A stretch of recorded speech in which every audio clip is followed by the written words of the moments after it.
Well, welcome to the show. My name is John Steinberg. This is called we're sending from ofegenkraft.com, which if you're listening to this, then you know that. I call this in English the Empowerment Talk Show. And in Swedish, it's called Hitta styrkorna med Dr. John. And Dr. John, that's me. The purpose of the show is to explore people's strategies and strengths and their areas of interest, and sort of find key words and mirror back to the people about, what they seem to be doing right. And my guest today is Claudia Boggio, and we met about 30 seconds ago. But we've exchanged some emails with each other, and you're going to be talking about branding and brand identity, and we'll have a chance to introduce yourself in a minute or so. This program is sponsored by Betongfabriken, which the translation would be the concrete factory. It used to be, but now it's a co-working site, and we're in the studio of avekenkraft.com with Luis Palma Aguirre, my producer, and responsible for this sending and the broadcast. We're going to be talking between 25 and 30 minutes and have a discussion about what Claudia thinks is important, what's interesting for you. And I think the topic that we're going to talk today about branding identity is very interesting for me, because I'm trying to figure out if I do it right or if I don't. So maybe I'll get some advice along the way. You've just traveled a long distance to get here, is that right? Yes. Yes. Directly from Peru. From Peru. Well, I've never been there. Yeah, you're very welcome to come. I did a project in school in Bolivia, but that's not Peru. Yeah, we're neighbors. But we're neighbors. Yeah, quite different, but yeah. That's true. Well, I'm from the States originally, but I've lived here for all my adult life.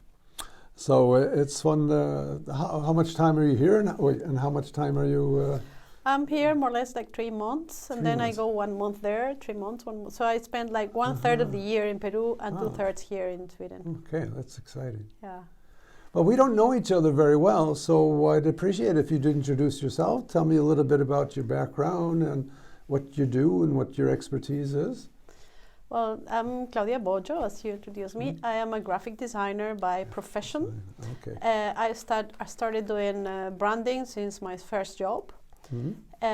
First doing the designs and doing the logotypes and doing all the design system for a brand, and then bit by bit I was more interested in the strategy part and getting more involved in why should be done the way we do the designs. Okay. So I started working more with that, understanding the purpose of the brand, the purpose of the company, and how to all of those concepts to put them in graphic tools in order to communicate, so the brand can communicate better with different audiences.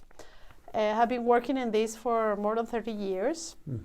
I have a company of my own now that it's 18 years old. I'm married with a Swede. You look like you're 18 years old, so I don't think you're telling the truth here. Thank you.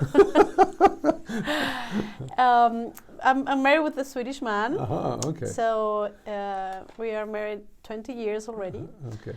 So after some time in Peru, or a lot of time in Peru, 18 years there, he wanted to come back to show to our children all the Swedishness, no? And so they can really live that side of their identity. So here we are.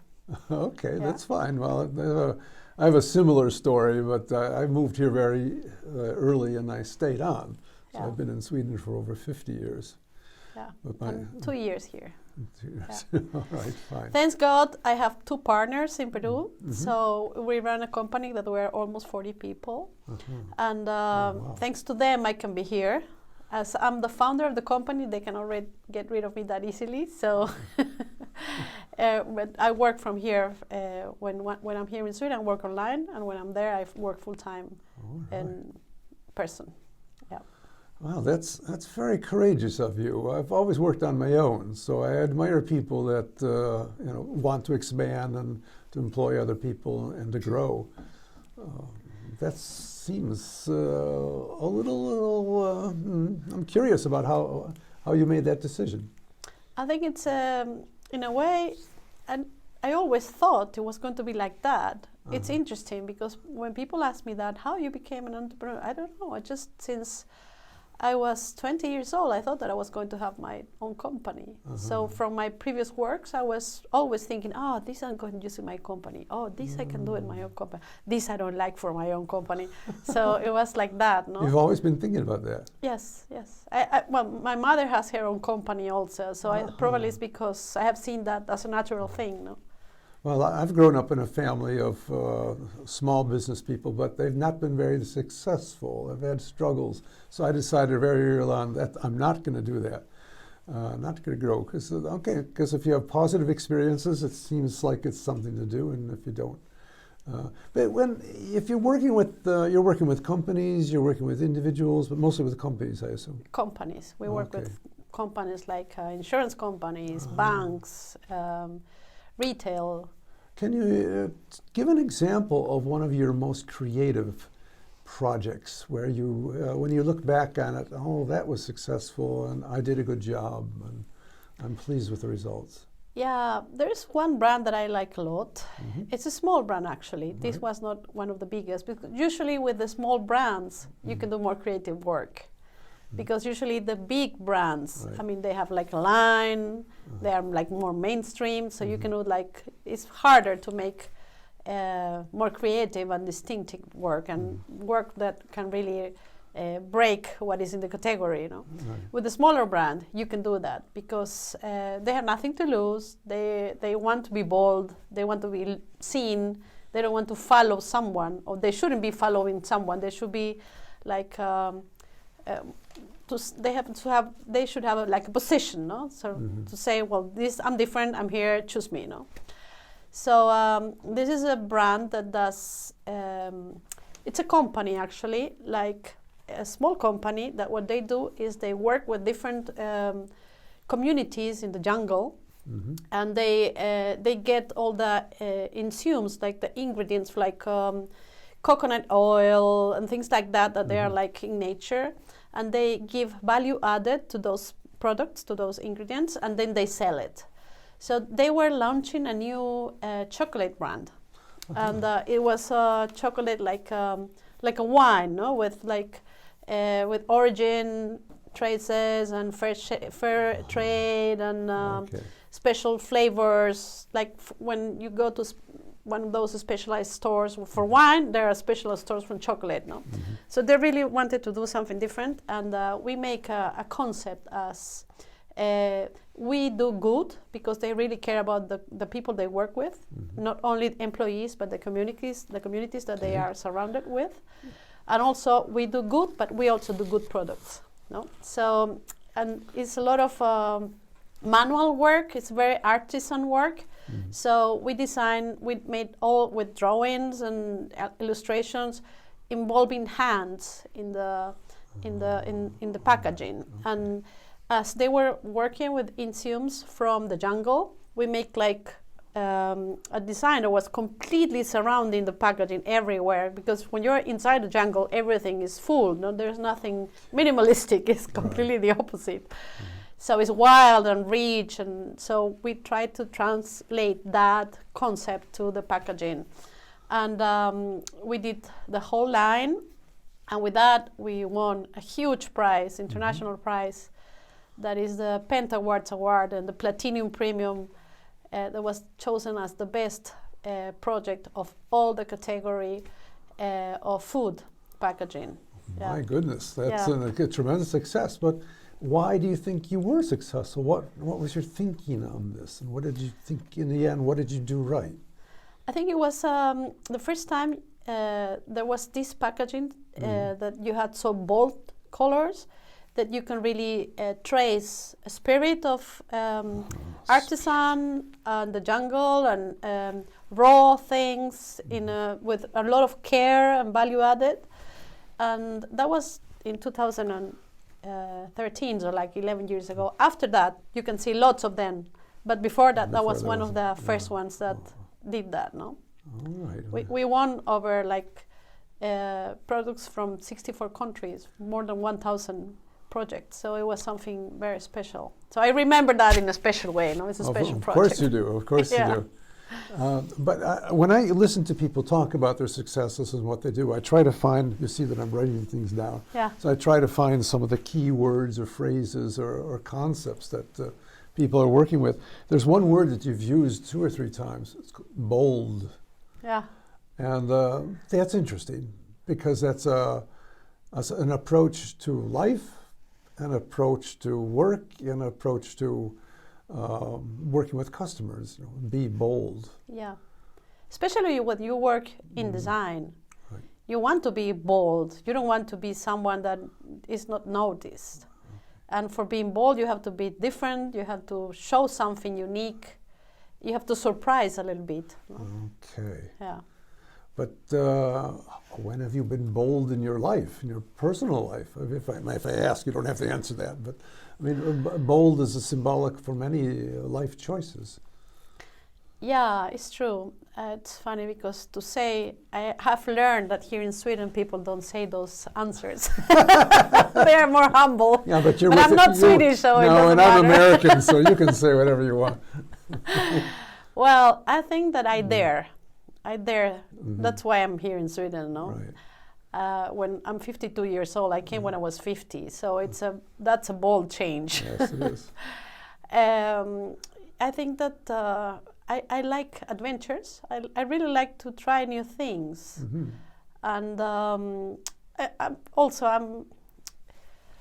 like there's a word that I have courage, but with caution.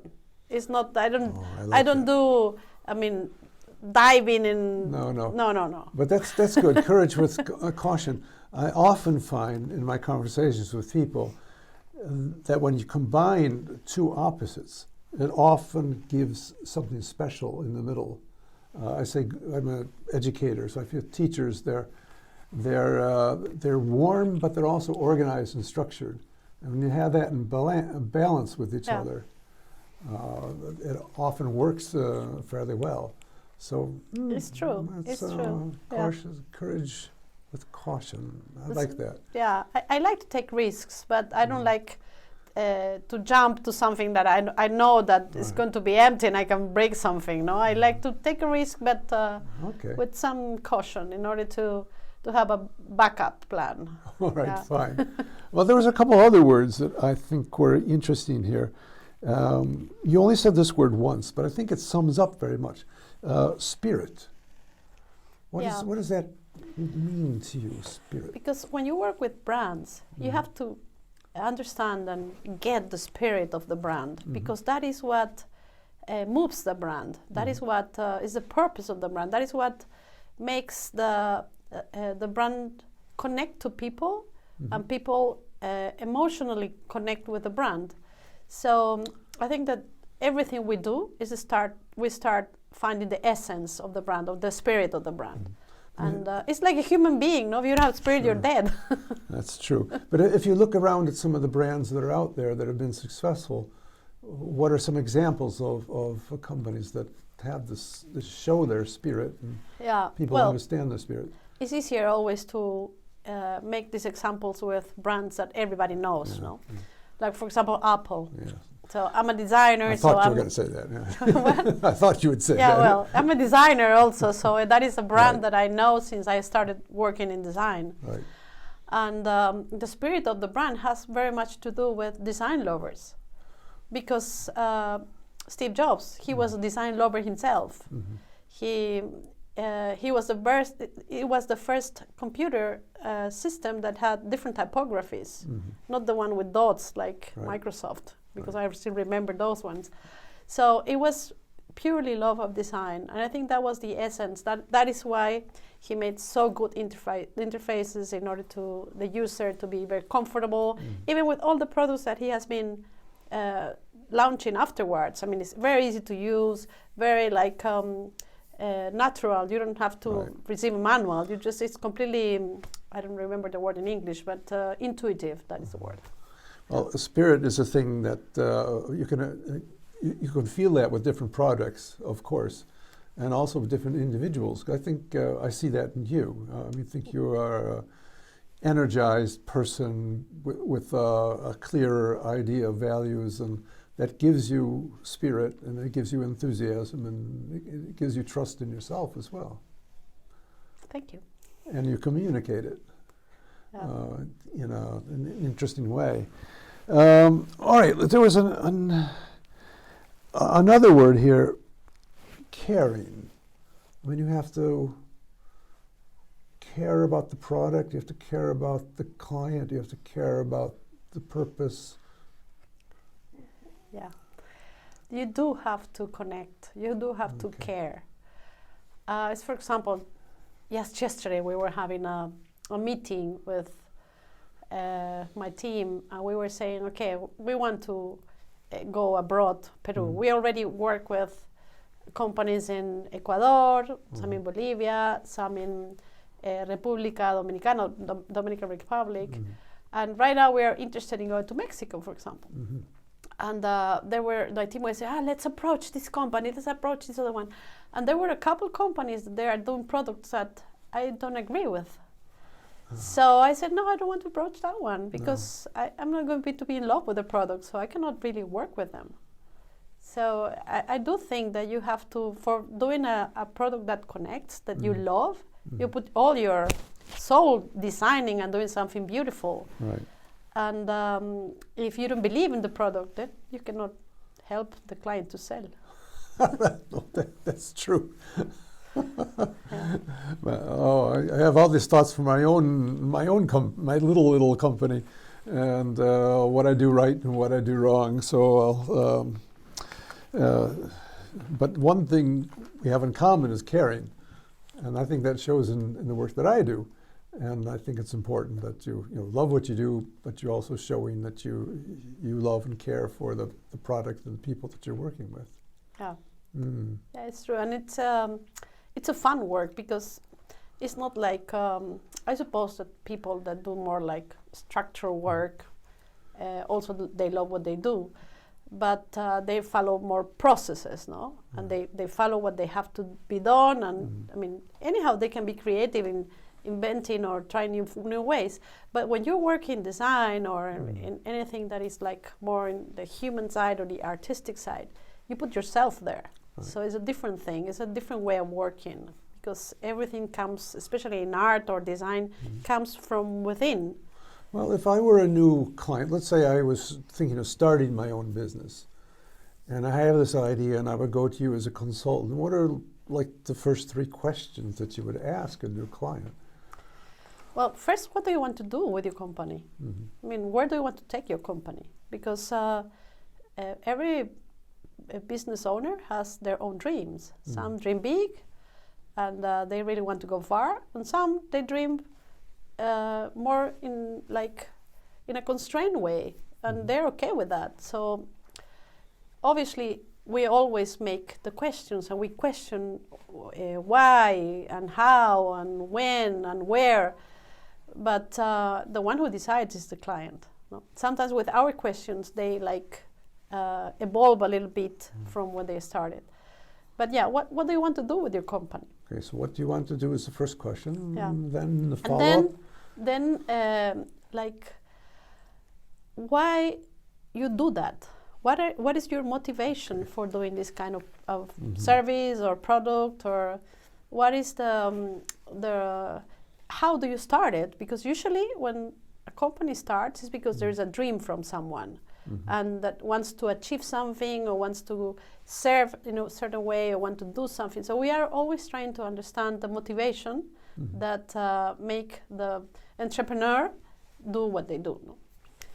And also it's like we always try to find the story of the brand. Okay, no, sure. It's like how, when, what happened, because in the story there is always a lot of different insights from their clients, from the situation, from how they approach different things, where you can really get the storytelling, beautiful storytelling for combining these other two questions in order to make like a story to tell to your clients, no? Okay. Yeah. Right. I'm nodding my head because I relate what you're saying to my own travels, but I mean I'm not going to take up time. This is not a consulting session, with me. We can get to that I'm later. I'm very happy. Feel free. Okay.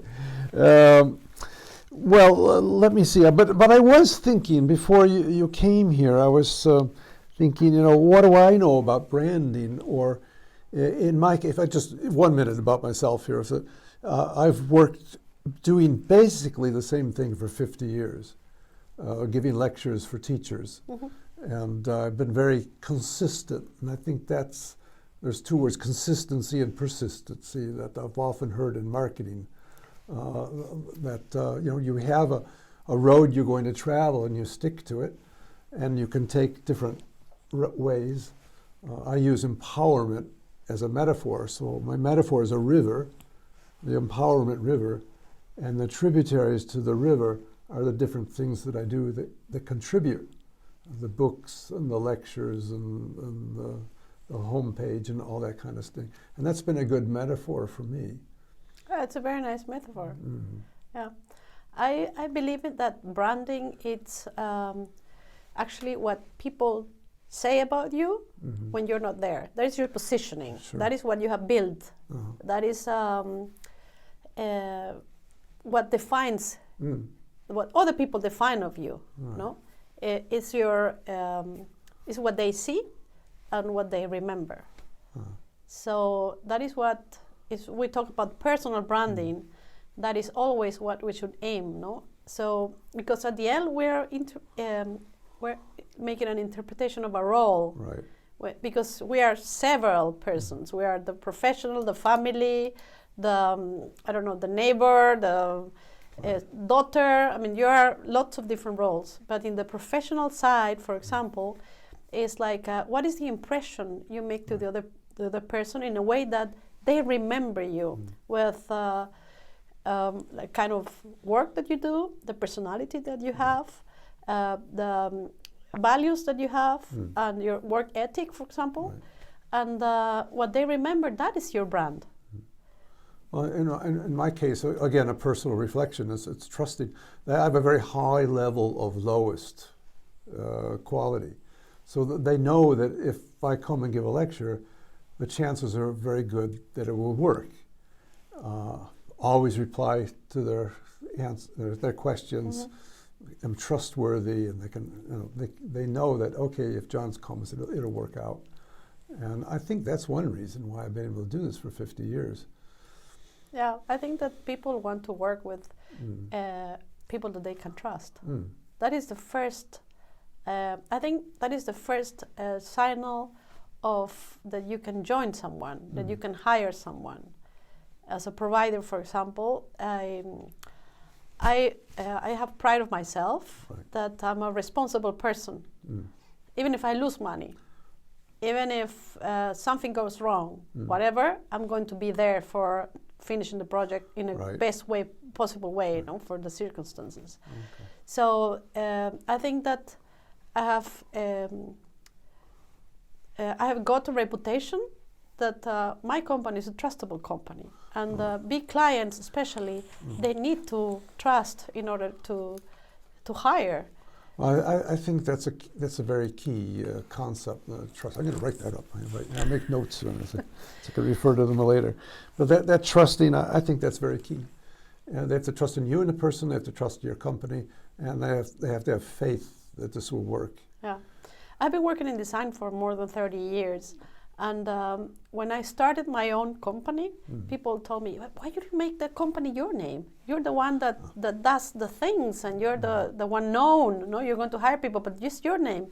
And I always thought, I was starting, I was 30 years old, so I was young. So I always said, no, I don't want to be one person company. I want to be a company that I can invite and people, really professional people want to join, not because they want to be in my back, but they want to be in my side.